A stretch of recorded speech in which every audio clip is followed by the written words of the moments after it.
right, we're live, brother. All right. Let's do this.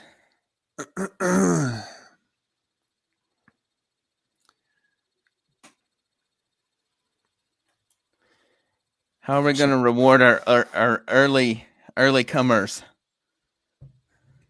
that Yeah, I'm log in first? checking it out here.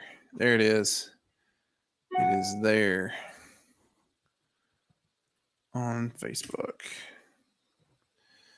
Sweet.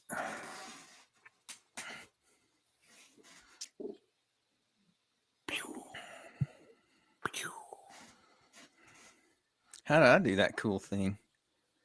Do Let's what? see. How do I make my name come up cool like that? Oh, you got to comment and then show it. I was just showing the Yeah, the website for cool. Yeah. All right, we got a couple of people starting to pop in here. It's awesome. Yeah, hey guys, don't forget to leave us some comments, ask some questions, and as always, like and share. Also, we're kind of playing a little bit cold. We don't really know exactly what we're going to talk about tonight. So if there's something you want us to talk about, that would be awesome too. Yeah. Well, we want to kind of recap today's episode that dropped with Laterica. Yeah.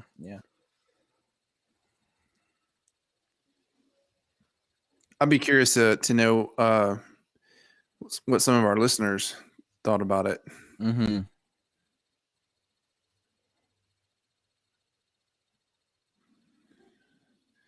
I think one of those is me that's watching on my computer over here. You're one, I'm one, and Kingdom Effect is one. Oh yeah. So, well, what about you? You went, obviously you've edited and gone back and listened to today's episode. Kind of, what was your takeaway from Laterica? What's something that stood out to you? Yeah, my just all of these things we do, but particularly this one, it was so cool to have both sides of the coin on. So you have the guy who's actually investing his life in helping people, and then you have the person that was actually helped. So that was super cool, just to get both sides of that. To hear Laterica talk about how Scott's practical help of even just providing money to buy clothes for the kids made a huge impact on the spiritual side, or even her decision to keep her baby. That was really cool, because sometimes the things that make the biggest difference are the least sexy, the least exciting. So sometimes it's just providing some money for someone to buy food or clothes, or in Nashville and Chicago and Wichita, Kansas, and Huntsville, Alabama, there's this group called Shower Up. And I went out and helped them just underneath in one of the homeless communities in Nashville a couple weeks ago. And it is not a prestigious job to go out there and clean showers. So basically, after you help someone prepare for the shower, then they're in there taking the shower for however long they want, and then they come out, and your job is to go in and clean up after them. And that's not something you necessarily think would be super exciting to do, but it's so impactful for those people. So yeah, some of the things that might seem to be the least likely to impact someone are the things that actually do impact them. Does that make sense? Oh yeah, totally. I was, of course, present when we recorded the interview with her, but going back and listening to it, just getting the chance to think about it and kind of marinate over what she said. I was listening to it this morning, and something she said really struck me, and I think it'd be an awesome discussion if we can get it going, maybe with some people that are watching. But I asked her how certain was she when she Mhm. went to Planned Parenthood, and she said she wasn't sure at all, and she Yeah. mentioned, "I grew up in church. I didn't believe in abortion, but for some reason, I felt this was my only option at the time." So even someone that is of faith, that believes in choosing life, still struggling with that, and kind of what drives someone to do Mhm. something they don't believe in, that kind of goes against their faith. So um, I try to think back to times when I've been in that situation, not necessarily with abortion, but just other things, you know. And so I don't know. That just really struck me that Mhm. she's believed in this. She's grown up in the church. She's always believed in choosing life, but yet she found herself at the doorstep of Planned Parenthood. So how do you, as someone who's a believer, how do you get to that point where you're standing on Right. the doorstep? You know. Yeah.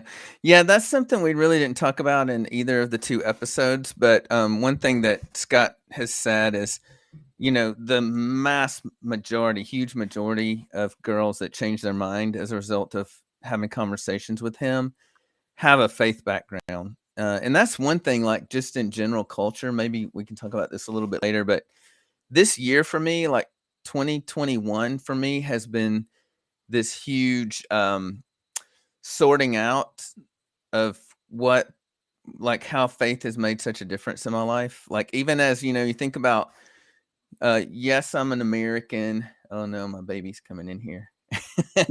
She snuck in. But as an American, as our culture changes, the gap gets wider and wider between people of faith, and people who are just here, just trying to navigate. So, yeah, again, that's not something Scott said in either of the episodes, but something privately he said is it makes a huge difference in a person's decision to keep their baby or not if they have a faith background. So Mhm. two takeaways for me on that. One is how important it is to invest faith in your children. There's kind of this parenting philosophy these days that in a lot of different topics or areas where kids ought to make their own decisions, kids ought to figure it out on their own. But not unfortunately, I think it's the way God made kids, but they don't have the ability to sort out those big things. So it's so important as parents that we give them a faith foundation. Mhm. Yeah, so that could make a difference at some point if one of our kids were in trouble and trying to decide whether to keep their baby or not, right? Yeah. So, Yeah. And I was just thinking, situations that I've been in is, knowledge is one thing. So mhm, knowledge of scripture, knowledge of theology, however you want to word that. There's the knowledge, and then there is the relationship that you have with Christ. And I think this is more of a question than a statement. When we get to where we're standing on the front porch of whatever, fill in the blank. For Laterica, it was Planned Parenthood. Is mhm, that not because we lack the knowledge of faith in mm, Scripture? It's because we lack the relationship.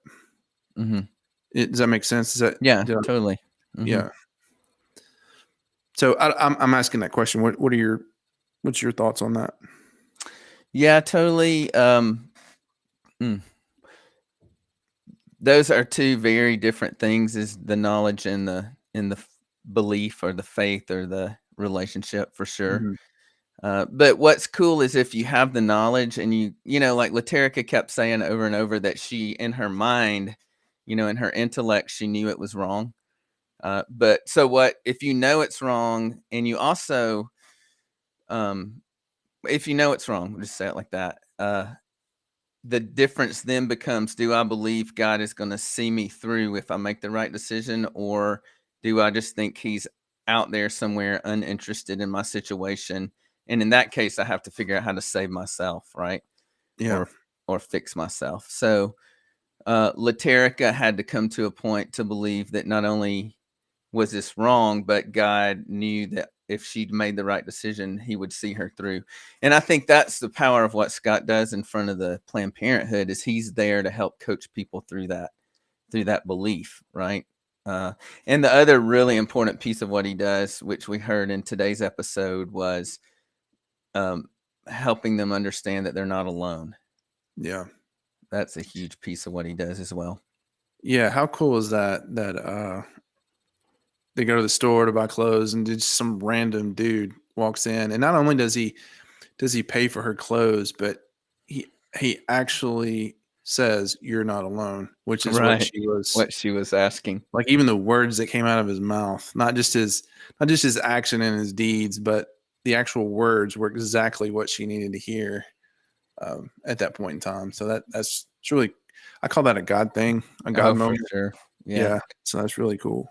Yeah, and that's exactly like that's what's so cool. I think about God, in my personal opinion, is that He gives you exactly what you need when you need it, the exact moment then you need it, and exactly no more than what you Mm, need. And that if it was just, overwhelming our own ability to make decisions all the time, then it would not involve faith, right? We would just be puppets on a string. But that He loves us enough to give us enough margin to make our own decisions, but yet come in and give us exactly what we need to lead us in the right direction. And that's yeah. what that was for Laterica. The question going on in her mind, and even that she was verbalizing to Scott, was, I'm all alone. But God said, I can like interject this little experience and show you that actually you're not at all alone. So yeah, it's cool. Yeah. Really cool. Um, So somebody asked where to find the episode that they didn't hear it today, and we did put the link in the chat, but also you can search most any of the the major podcast platforms. Just search for Kingdom Effect, and you can find it there. yeah, it's really cool to see it show up on Apple, I guess. Yeah, it's fun. Yeah. And if you haven't caught up yet, catch up. But hey, if you're listening and you have a favorite episode so far, you can put that in the chat too. Which one has been your favorite so far? We had our little introductory episode, and then I kind of interviewed Glen on episode 2, and then we interviewed Scott on episode 3, Scott Horde, and then Laterica was with us on episode 4. So if you had a favorite, let us know which one it was. Yeah, absolutely. And another thing that was great, of course, it makes for a congested podcast episode, but just great to hear the kids Oh yeah, and have the kids there last week, or was it 2 weeks ago when we yeah, recorded that? Anyway, and just two of the cutest little boys. yeah, yep, it's cool. Let's see. We had somebody comment from YouTube. Wow, that's awesome. Oh, you know what? I need to show. I meant to wear my T-shirt tonight to Oh show yeah, everybody the yeah, T-shirt. cool. We Mine's had in the some, laundry, so yeah, we had some T-shirts made, guys, that have our Kingdom Effect logo on there. So if you guys would like to get one of those, just shoot us a message or a comment on here, and we will hook you up with one. Someone said they're all great. Thank you, super fan. Super fan. Is that my wife doing that? Probably so, yeah. Probably is because my wife is not watching, so. Oh wow! No, Yeah, it's Tammy. It was Tammy. Thanks, Tammy. Tammy's been following us since the get-go, yeah, and she always gives us a word of encouragement. yeah, cool. She also wants a T-shirt, so She there you also go. wants a T-shirt. Yeah. So Tammy's from J-Town. So Tammy, I will get with you and hook you up with a T-shirt. Where the heck is J-Town, man? J-Town is this cool little place right between Memphis and Nashville. Yeah, I'm in the south of Nashville in a little town called Spring Hill. If you're watching and don't know us, and Buckley's about 2 hours west in Jackson. So We're the home of Carl Perkins. Do you know that? Yeah, no. Blue suede shoes. Mm. Um, hey, so I think we got a few more minutes here, Kevin. We kind of had a shorter live plan for tonight just because Laterica wasn't going to be able to join us, so we kind of planned for a shorter one tonight. But um, just to kind of tell you guys what's coming up, I guess in January.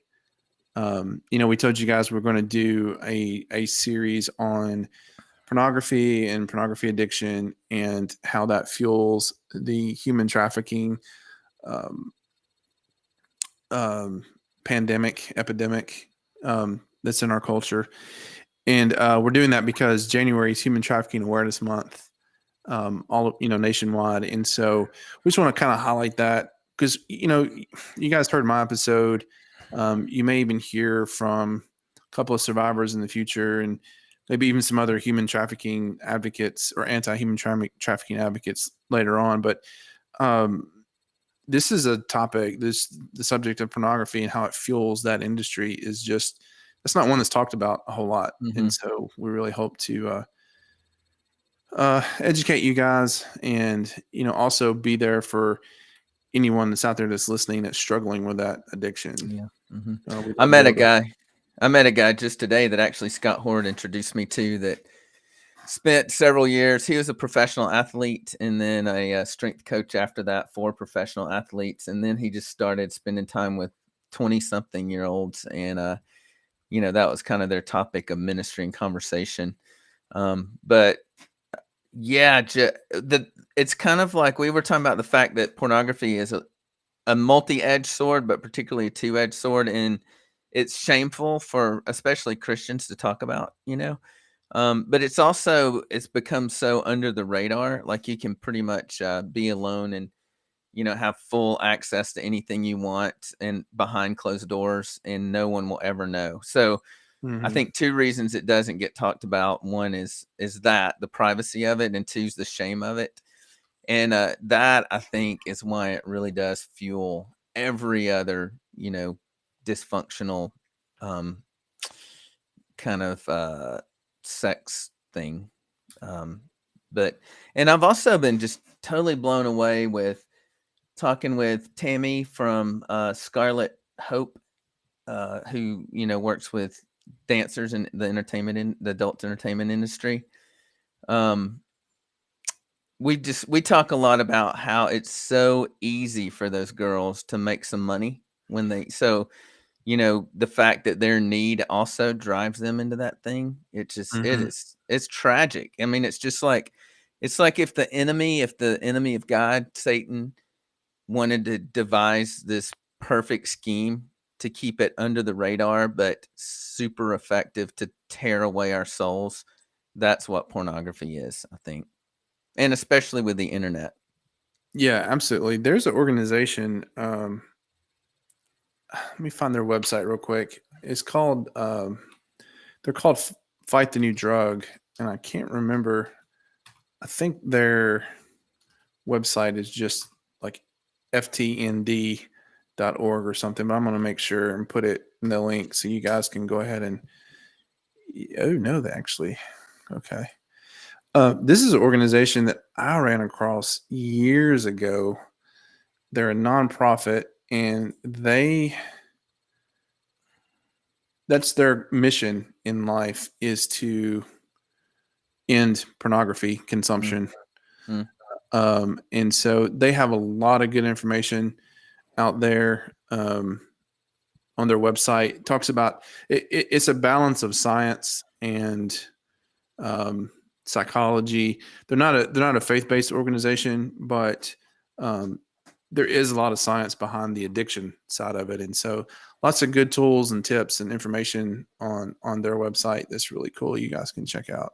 But it talks about some of that stuff you were saying, Kevin, about the enemy, and it's just it's the type of addiction that, like you said, is private. It's not like even if you're addicted to narcotics or alcohol or whatnot, there are some external signs of that. There's not really any on the pornography addiction, but it does talk about how pornography ruins your relationships. It ruins the biochemical stuff going on in your brain. It's really fascinating when you start reading about it. Yeah. Also, had we put it in the show notes, but also promised everybody that I was going to send them a link to the history of racism and how it relates to abortion and Margaret Sanger. So I'm going to pop that in there as well if you listen to the episode and want to dig in a little bit deeper. So that's another thing. What reminded me is you posting a link. So yeah, well, I'd but say yeah, I'm going to watch it because until Scott mentioned that, I had no idea.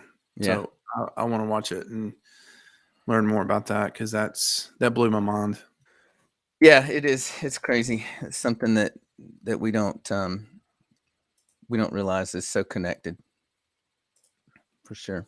If you guys watching keep seeing me look over my shoulder, I'm looking at the Facebook Live because I can see your comments on Restream, which is what we're using, but it will not let me reply on there. I have to go to Facebook to reply. So that is what I'm looking at.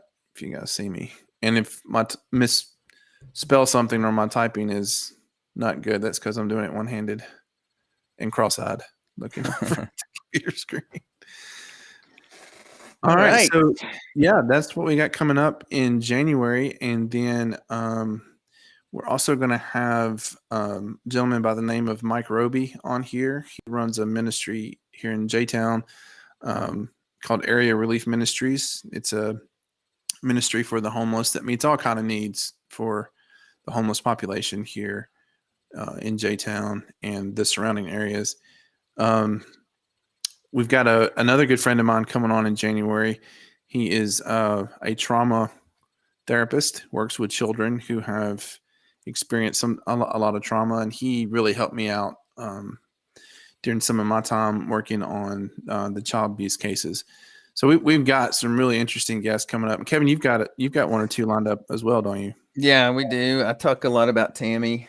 She's working with ladies in the adult entertainment, and this guy I met today, I'm sure we'll have on at some point. We had a fascinating conversation. He spent a lot. Oh, what I was going to say earlier about that, and kind of slipped my mind, was he's got a great personal story of like just getting to the point where his work in helping people through pornography became so overwhelming that he kind of internally imploded and had to take a couple of years off.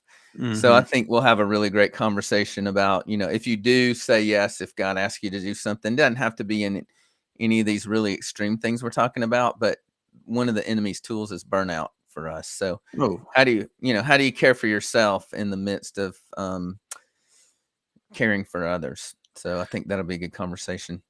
I'll tell you a cool story real quick before we go. I had when we were working on the child pornography cases when I was in law enforcement, we had our office was like down in the basement, right? And nobody ever came in there. I guess people just thought they'd get something on them or something, so nobody really came down there. It was me and one other guy, and we had a huge flat screen TV that we had seized off of some guy downloading child pornography.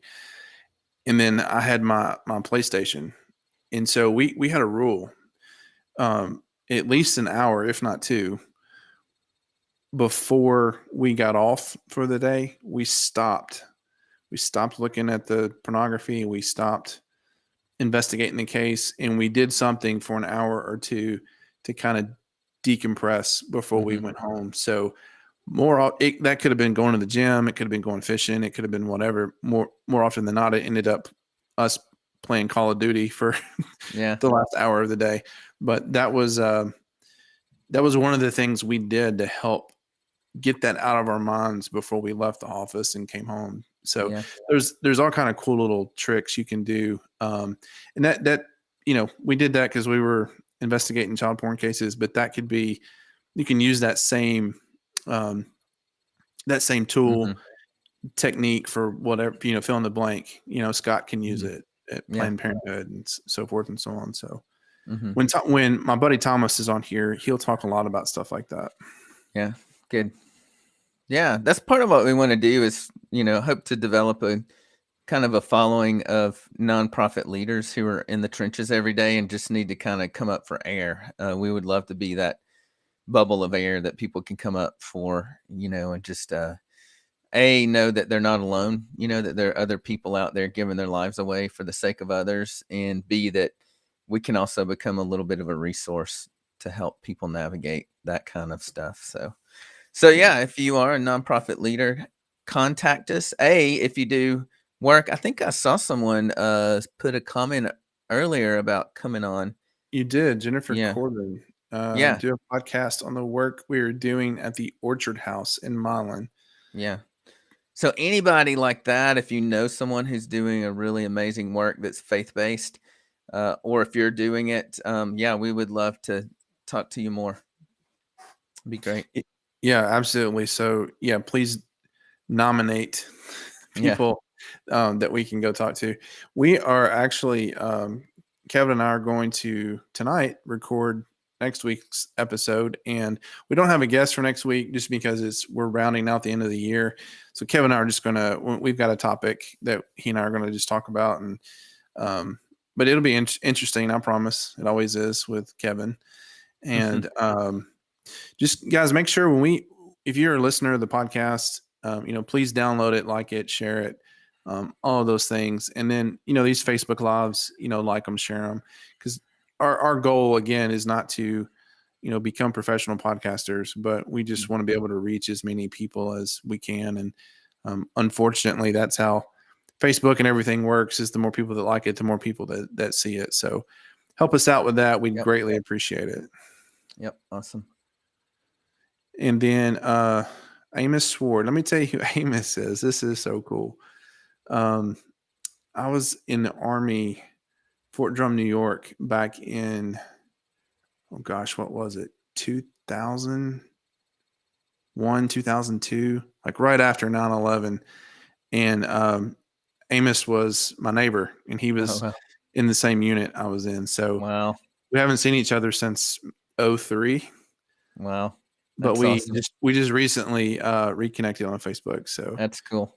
thanks for checking it out, Amos. Yeah. Thank you guys both for a different type of giving your life away for the sake of others, for serving in the military. It's awesome. Absolutely, man. Yeah, thanks. And guys, check out operationssavinglife.org. It's down here, right there. Check that out. You can find out more about Scott in ways that you can help that organization, whether it be going and standing with Scott in front of Planned Parenthood on the street, or whether that's giving some kind of financial gift, or meeting whatever kind of need. I mean, my understanding from Scott is that these women might just need a washer and dryer. So if you've got one you're about to drop off at the Goodwill, maybe Scott can use it. So just check them out. And Amos just said, best neighbor Best ever. neighbor ever. Heck yes. That's good. Amos lives just north of you. Not too far north, kind of almost to Clarksville, maybe Robertson County. Right. Amos, if I saw that right. So Amos, you're like 2 hours from me, dude. So we are going to get together soon and hang out. Cool. I'd love to catch up, man. That's awesome. So, all right, guys, thanks for watching tonight. Please like, share, and continue to leave us comments if you want. We'll get to them as soon as we can. So, right. Thanks. see you guys next week. Bye-bye.